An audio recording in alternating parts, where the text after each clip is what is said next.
ಜಯಂತಿ ಗೌರವಾನ್ವಿತ ಶ್ರಾವಣ ಮಾಸದ ಒಂದು ಶುಭ ಸಂದರ್ಭದಲ್ಲಿ ಈ ಒಂದು ಊರಿನ ಎಲ್ಲ ಭಕ್ತಾದಿಗಳು ಸೇರಿ ಅತ್ಯಂತ ಶ್ರಮ ಮತ್ತು ಅಷ್ಟೇ ಪರಿಶ್ರಮದಿಂದ ಈ ದೇವಸ್ಥಾನ ಜೀರ್ಣೋದ್ಧಾರ ಆಗಬೇಕು, ಇಲ್ಲಿರುವಂತಹ ಎಲ್ಲ ಮೂಲಭೂತ ಸೌಕರ್ಯಗಳನ್ನು ಒದಗಿಸಬೇಕು ಅನ್ನೋ ನಿಟ್ಟಿನಲ್ಲಿ ಕಳೆದ 1-2 ವರ್ಷಗಳಿಂದ ನಿರಂತರವಾಗಿ ತಾವು ಸಾಕಷ್ಟು ದೇಣಿಗೆಯನ್ನು ನೀಡುವುದರ ಜೊತೆಗೆ ಇಲ್ಲೊಂದು ಭವ್ಯವಾದ ಇವತ್ತ ಗೋಪುರವನ್ನು ನಿರ್ಮಾಣ ಮಾಡುವುದರ ಜೊತೆಗೆ ಇವತ್ತ ನೂತನ ಮೂರ್ತಿ ಪ್ರತಿಷ್ಠಾಪನೆ ಮಾಡ್ತಾ ಇರುವುದು ಇದು ಅತ್ಯಂತ ಶುಭ ಸಂದೇಶ ಅಂತ ಹೇಳಿ ಸಂದರ್ಭದಲ್ಲಿ ನಾನು ಹೇಳಕ್ ಬಯಸ್ತಾ ಇದ್ದೀನಿ. ಯಾಕಂತಂದ್ರೆ ಸರ್ಕಾರಗಳು ಅನುದಾನಗಳು ಕೊಡ್ತಾರೆ, ಗುಡಿ ಗುಂಡಾರ ಮಸೀದಿ ಮಂದಿರಗಳಿಗೆ ಇವತ್ತು ಅನುದಾನ ಸರ್ಕಾರದಲ್ಲಿ ಸಿಗ್ತೈತಿ.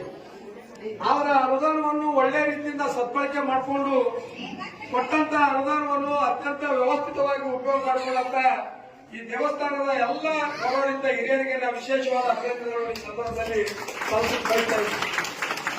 ಯಾವುದೇ ಅನುದಾನ ಬಂದರೂ ಸಹಿತ ಇವತ್ತು ಶಾಲೆ ಕಾಲೇಜಿಗೆ ಬರಲಿ, ರಸ್ತೆಗಳಿಗೆ ಬರಲಿ, ಗುಡಿ ಗುಂಡಾರಗಳಿಗೆ ಬರಲಿ, ಇವತ್ತು ವಿದ್ಯುತ್ತಿಗಾಗಿ ಬರಲಿ, ಯಾವುದೇ ಅನುದಾನ ಬಂದರೂ ಸಹಿತ ನಾವು ಒಳ್ಳೆ ರೀತಿಯಿಂದ ಸದ್ಬಳಕೆ ಮಾಡಿಕೊಳ್ಳೋದು ನಾವು ರೂಢಿ ಮಾಡ್ಕೋಬೇಕು. ಯಾಕಪ್ಪ ಅಂತಂದ್ರೆ ಅನುದಾನದ ಸದ್ಬಳಕೆ ಆಯ್ತು ಮಾತ್ರ ಸಾರ್ವಜನಿಕವಾಗಿ ಕೆಲಸ ಆಗ್ತಾವೆ. ಅದಕ್ಕೆ ಸಾಕ್ಷಿ ಏನಪ್ಪಾ ಅಂತಂದ್ರೆ ಇಂಥ ಒಂದು ಭವ್ಯವಾದ ಗೋಪುರ ನೀವು ನಿರ್ಮಾಣ ಮಾಡಿಕೆ ಸಾಕ್ಷಿ ಅಂತ ಹೇಳಿ ಸಂದರ್ಭದಲ್ಲಿ ನಾ ಹೇಳಕ್ ಬಯಸ್ತಾ ಇದ್ದೀವಿ.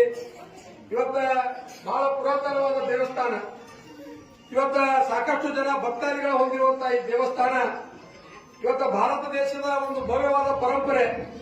ಸನಾತನ ಹಿಂದೂ ಧರ್ಮದಲ್ಲಿ ಇವತ್ತ ನಮ್ಮ ಹಿರಿಯರು, ನಮ್ಮ ಪೂರ್ವಜರು, ಶರಣರು, ಸಂತರು ಬಿಟ್ಟು ಹೋದಂತ ಇವತ್ತು ಆಚಾರ ವಿಚಾರ, ಅವರಿಗೆ ಮಠ ಮನೆಗಳ ಮೇಲೆ, ಗುಡಿ ಗುಂಡಾರಗಳ ಮೇಲೆ ಇರುವಂತ ಗೌರವದ ಅನುಗುಣವಾಗಿ ಇವತ್ತು ಇಂಥ ಜಾತ್ರೆ ಕ್ಷೇತ್ರಗಳು, ಮೂರ್ತಿ ಪ್ರತಿಷ್ಠಾಪನೆಗಳು, ಇವತ್ತ ಹೊಸ ಹೊಸ ಒಂದು ಯೋಜನೆಗಳನ್ನು ನಾವು ಯಾಕೆ ಹಾಕೋತಿದೀವಿ ಅಂದ್ರೆ ನಾವು ಸಂಸ್ಕಾರವಂತರಾಗಿ ಬದುಕಬೇಕು. ಸಂಸ್ಕಾರವಂತರಾಗಿ ಬದುಕಬೇಕಾಗಿತ್ತಂದ್ರೆ ಧಾರ್ಮಿಕ ಕಾರ್ಯಕ್ರಮಗಳು ನಾವು ಮಾಡಬೇಕು. ಯಾಕಪ್ಪ ಅಂತಂದ್ರೆ ಇಂದಿನ ಇವತ್ತು ನಮ್ಮ ಶರಣರ ಸಂತರು ಸಾಕಷ್ಟು ವಿಚಾರಗಳನ್ನು ಬಿಟ್ಟು ಹೋಗ್ಯಾರ. ಏನ್ ವಿಚಾರ ಬಿಟ್ಟಾರ ಅಂತಂದ್ರೆ ಮನುಷ್ಯ ಶಿಕ್ಷಣ ಕಲ್ತ್ರ ಮನುಷ್ಯನ ಜೀವನ ಪರಿಪೂರ್ಣ ಆಗುವುದಿಲ್ಲ. ಶಿಕ್ಷಣದ ಜೊತೆಗೆ ಸಂಸ್ಕಾರ ಯಾವಾಗ ಕಲಿತಾರ ಆ ಮನುಷ್ಯ ಅವಾಗ ಪರಿಪೂರ್ಣ ಆಗ್ತಾರ.